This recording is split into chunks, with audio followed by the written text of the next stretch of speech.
been a disconfirmation. Budd's symbols could have looked just like Stewart's symbols, in which case, what do you say? There's nothing to it. They didn't. Whether Budd's symbols were carefully selected or not, whether the same results will happen a second time with a new set of symbols gathered from people we have reason to believe are abductees and didn't copy them off the internet, I don't know. But as in all scientific endeavors, research is ongoing. The situation gets clearer and clearer, you hope, as more work is done, and this work remains to be finished. So that's the first part of the talk, and that basically is the part that it really is in honor of Bud and Stewart, who can't appreciate here what they helped me do. And it was mostly their initiative and their suggestions that got me to this place and got us to this place. Next part of the talk is about work that these two men, both mid-20th century scholars, did. And the work is designed to discuss with you and explain to you why the New York Times and the National Science Foundation, and perhaps other organizations of equal gravitas, don't take the evidence that's been accumulating. Don't even disregard for the moment abductions, the evidence about extraterrestrial UFOs seriously. Each of these men, Thomas Kuhn and Leon Festinger, made a very important contribution to understanding this, understanding why we're in the middle of a situation where there's a tremendous amount of evidence and very little what you might call elite culture influence. Eddie Bullard, who I hope is in the audience, also contributed to this, and I'm very glad that there are people here at this conference alive to whom I can acknowledge my respect and thanks for having provided a great deal of the thinking that has gone into what's been said so far. We'll start with Thomas Kuhn. Thomas Kuhn wrote a monumental book about science in 1962. It was published in 1962. The book was called The Structure of Scientific Revolutions.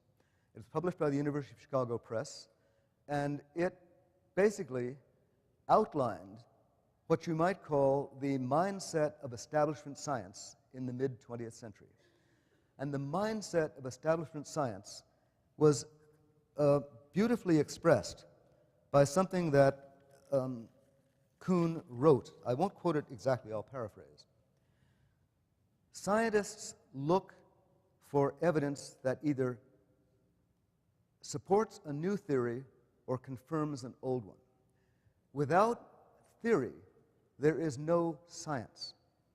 In other words, any practicing scientist, a person whose livelihood is gained by a university salary or a research organization salary, plus supplements given to him or her to do research from a national granting agency or his or her own engineering company or whatever it is, that person works in the context of science as theory. Your experimental work is all oriented towards either extending the scope or providing better proofs for an existing theory, or, if you're a contrarian, having developed a new theory, presenting evidence that supports the new theory and contradicts the old. And unless you have a theoretical approach to science, you will be essentially out of the picture in 20th century science. This was the nub of Thomas Kuhn's seminal work published in 1962. He said, and again I paraphrase rather than quote, the contradiction between data without a theory has sometimes driven people to quit science.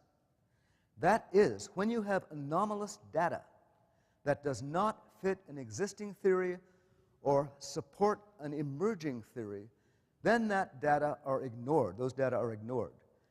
And it is quite common for scientists in any field to ignore anomalous data.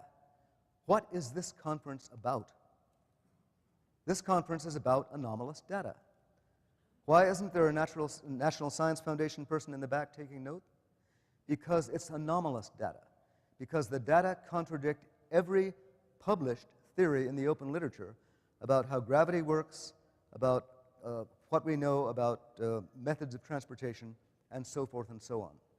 That may be changing, but that's the present state of affairs circa 1962, circa 2013. Not much has changed.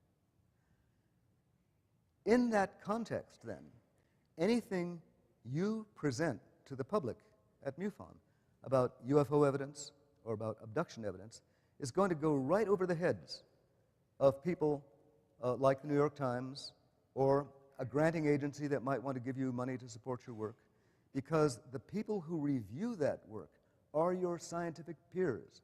All of this is done very openly. This is not a hidden conspiracy. This is just the way it works. And it's the way it's been established to work, and the word established is correct there, because this is the scientific establishment.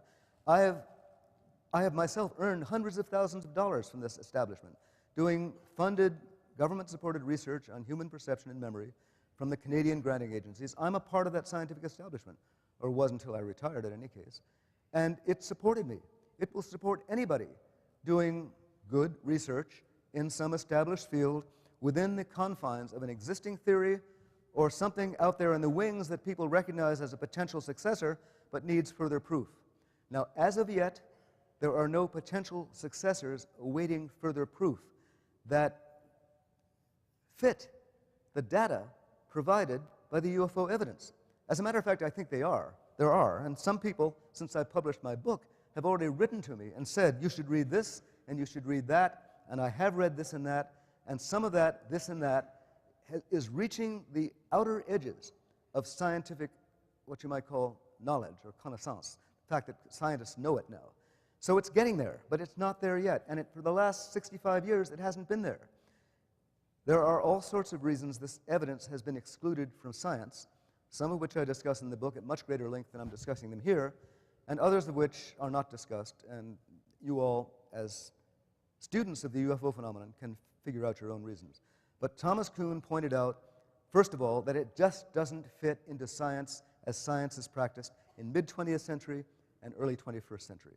And so to Thomas Kuhn, we owe an understanding of why there is no real appreciation for this anomalous data among what you might call the scientific elite. Now, let's talk about, there's an aside here. The aside is because, and I'm glad I put it in my notes, because a couple of people have already talked about SETI. And that's been fascinating. I've been glad to hear about it. From Ted Peters on, 3 or 4 speakers have already mentioned SETI. And in my book, I wasn't planning to talk about this today, but I couldn't resist it since, in fact, it's been discussed by several previous people.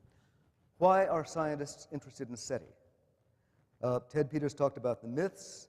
Ron Westrom, I guess, talked a little bit about it. Other people have talked about it. Harrison talked a lot about it. Here's my theory, or it's Freud's theory, if you like. In fact, I discuss this in the book. Freud was one of the scholars who came up with a novel interpretation of the human mind, late 19th, early 20th century.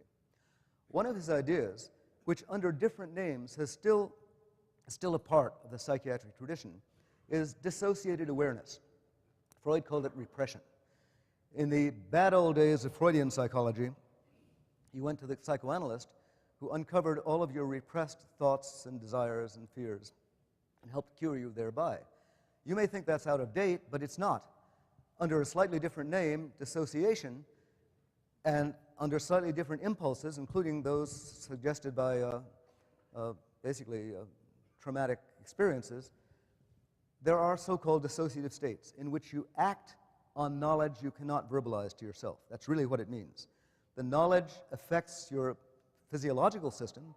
You'll have your heart pound, you'll get a dry throat when things go wrong, and you don't know why they go wrong, but it's because you were at a cocktail party 2 years ago and somebody dissed you very badly and made a fool of you, and every time you get into that kind of situation, you're uncomfortable and don't know why. You don't remember, but your body remembers, and that dissociation between conscious recall and physiological reaction is a dissociated awareness, and that's recognized in modern psychiatry. I think that every SETI scientist is aware in a dissociated way that the UFO evidence is very strong, and that, if you like, motivates his or her work. That's basically been said. It was said either by Ted or by Harrison, I can't recall who, that first of all, the SETI people kept their distance from UFOs because that made them look like kooks. But beyond that, why do they persist? Why do they bother? Because they know it's true. And that dissociated awareness, which none of them will admit, is behind why they're still interested in trying laboriously to communicate with people who usually sit about 50 feet over our tree line. You decide. Okay. Now, Leon Festinger. This guy comes later. I moved a slide one ahead too soon. Leon Festinger was a social psychologist who developed what he called the theory of cognitive dissonance. The theory of cognitive dissonance is what we would call, and he would probably agree, grandmother psychology. It's what if you asked your grandma, she'd be able to tell you, of course that's true. Some scientist doesn't have to tell me this is true. And it's this. Festinger's idea, or her question was, how do you deal with two contradictory ideas at the same time? And you have in your mind idea A and idea B. Both are important to you. They are absolutely at odds with each other. How do you manage the contradiction? Interestingly enough, his book, the book in which this idea was first vetted, When Prophecy Fails, was a book about a UFO contactee group that didn't make the landing, so to speak, and then the members of the group had to figure out why they had been stood up and what kind of excuses they could give to themselves for maintaining their basic idea, which is we're in contact, and recognizing that the expectation that they had failed. What kind of excuses did they give to themselves? Well, what kind of excuses, now 60 years, 70 years later, what kind of excuses do people give to themselves for ignoring the UFO evidence? The way I put it in the book is this. Suppose you're an establishment scientist. You're a friend of normal science. And I come to you and tell you something that basically disrespects your friendship with normal science. What I tell you is that there are anomalous vehicles that can be seen in the skies, hovering over our cities, Stephenville, for example, and recorded on radar, seen by people, photographed by people. This goes back, as you know, 60, 75 years. Gun camera photos are not new. McMinnville, Oregon happened a long time ago, and so forth and so on. All of this data are there. There's a stack of it. You know that. We all know that. The data are endless. It doesn't have to be repeated. You don't need more experiments to demonstrate that there are extraterrestrial UFOs in the Earth's atmosphere. But I'm telling you this, and you're a normal scientist, and you don't have a theory to explain it. What's the easiest thing to do? Don Derry is a kook. Don Derry pretends to be a scientist, but he's deluded. Don Derry hangs out with the wrong people. He is in some sort of mind space that doesn't suit a scientist. In other words, you disrespect the messenger, not the message. That's old-fashioned. Everybody knew that before Festinger put it into a theory. But there are other things you can do as well. You can discredit what you don't know about the evidence. Well, it must have been gathered irregularly. It was only peasants, thanks to the, go back to the falling stones. It was only peasants who gathered it. We don't have to pay attention. We only pay attention when there's a member of the French Academy of Sciences on the spot and they fall down and almost hit him on the head. Then we'll pay attention. I think that time is coming. But effectively, Kuhn provided the philosophical background for understanding why we don't pay attention to anomalous evidence as scientists. Festinger provided the reason we don't pay attention to this, provided the explanation for how we avoid paying attention to it when these things are forced on our consciousness. And finally, Eddie Bullard provided an explanation for what we do about it. We say, and again, this is consistent with Festinger's theory, oh, it's all popular culture. It's all something that people got by watching too many X-Files or Close Encounters of the Third Kind, or The Day the Earth Stood Still, or whatever other movie put the extraterrestrial idea into popular consciousness. It's all in popular consciousness. Eddie pointed out some time ago in a book he wrote and in articles he's written that a lot of true things are in what you might call popular culture before they were recognized by scientists. This is one of them, and popular culture has been, as you all know, and I'm delighted that it is, a breeding ground for imaginative thought about extraterrestrials. We owe a great deal to Hollywood, and I have a great deal of respect for what Hollywood has done with this topic, but they're not quite our world, and ours is a bridge between the elite culture that won't recognize this, popular culture which does, and we're pushing for what you might call an open discussion of the whole topic by everybody. So Eddie Bullard, who's here, and I'm glad he is, Leon Festinger, Thomas Kuhn, these people have all provided a roadmap for why our culture responds as it does to the UFO phenomenon. And, ridicule is obviously another answer. You can ridicule this all you like, make fun of it, and that gets it out of your mind. Now, this little fellow on the screen here. The next question I have for about everybody is, what do we do about it? We all know that there are extraterrestrial UFOs. We all are pretty sure that some UFOs catch and release people to study them. David has obviously carried that expectation to the limit, and it's a series of very interesting propositions that follow from what he has said. I think I certainly accept on the balance of probabilities that it's true, but all of these things are worth consideration, and they are in our culture, and we want them in public culture. How do we get them there? Let's first of all think about what we definitely don't want. I don't think we want the United States government or any other government to tell us how to reverse engineer a UFO. What we want is the US government to do something about the problem and discuss it publicly. And here's why. Public policy in an open society with representative government evolves out of public discussion. Go back to the days before World War II.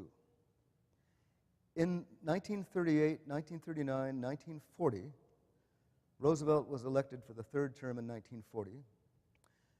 He was a confidant, basically, of Winston Churchill, who soon became the British Prime Minister during the crisis that opened the Second World War before the United States was involved. Churchill and Roosevelt talked over the phone. They thought along the same lines. Churchill was embattled. His country was being bombed. The United States was not. There was a great deal of isolationist sentiment in the United States. America didn't want to get involved in a European war. Roosevelt knew what was coming, was an internationalist basically by inclination, and knew that eventually America's fate was tied up with the rest of the free world. A debate was opened in the United States and in the United States Congress. That debate was about what the proper policy should be for the United States vis-a-vis the European war. There was a nucleus of American progressives, as they were called at the time, who were strictly isolationist, who didn't want the U.S. to have anything to do with Europe, didn't want the U.S. to sell goods to anyone in Europe, didn't want to get involved, wanted to stay out of it completely. Then there were the internationalists, and there was a bipartisan group of internationalists. It wasn't strictly one party versus the other. These people realized that America's fate was tied up with the European democracies that it had grown out of, and we had to do something about it. But this was resisted. There were speakers, public speakers, who denounced Roosevelt as a traitor and called him nasty names and said he was betraying the country. This was debated in Congress. What resulted? The Lend-Lease Act, supported by Congress, in which America essentially gave goods to Europe, and particularly Britain, in exchange for IOUs and bases that we could use in British possessions, like Argentia, Canada, and other places. Then there was the Selective Service Act. America, for the first time, before it had been touched by a bomb, started drafting people into the Army. This was never done in peacetime before. There was the Lend-Lease Act, the Selective Service Act, armed neutrality. America sent destroyers across the Atlantic with convoys of American ships bringing goods to England. Before we were at war, some of our ships were torpedoed, some German U-boats were sunk. The U.S. was not at war. The U.S. was acting as an armed neutral. All of these acts were approved as public policy acts by the United States Congress, and they were done not not in the context of explaining to Congress how the U.S. was rearming, which it was. Congress didn't hear from President Roosevelt or the War Department or the Navy Department what kind of new tanks they were going to build, what kind of new ships they were going to build, what kind of airplanes they were going to build. All they heard was, please appropriate $500 million, approved. Please appropriate $200 million, approved, for war expenses, or military expenses. Nobody asked the United States government to explain how to build a tank in public. That's a secret, a military secret. Nobody is asking the U.S. government now to explain how to reverse engineer a UFO, although it's quite possible they know how. All I would like them to do is to provide enough information about the evidence background, which we are developing and which we know, to make it possible to carry out an informed discussion in public of these issues, to develop public policy on the issues. Now, do I have any ideas about what that public policy should be? I certainly do. First of all, these guys are trespassing. And as it says here, wherever you're from, you need a license. And that's a quote directly out of The Economist, June 15th to 21st, on the topic of undocumented aliens, as a matter of fact. It was kind of funny, but it's appropriate. Alien ETs are trespassers. Whether they're abducting people or not, they are trespassing in our airspace and on ground. If they are kidnapping people, that's a crime. If they're simply going across international boundaries without filing flight plans, if they're flying at low altitude across cities, not having filed with the FAA as to where they're going, or the Canadian equivalent, they're violating regulations. They should be grounded.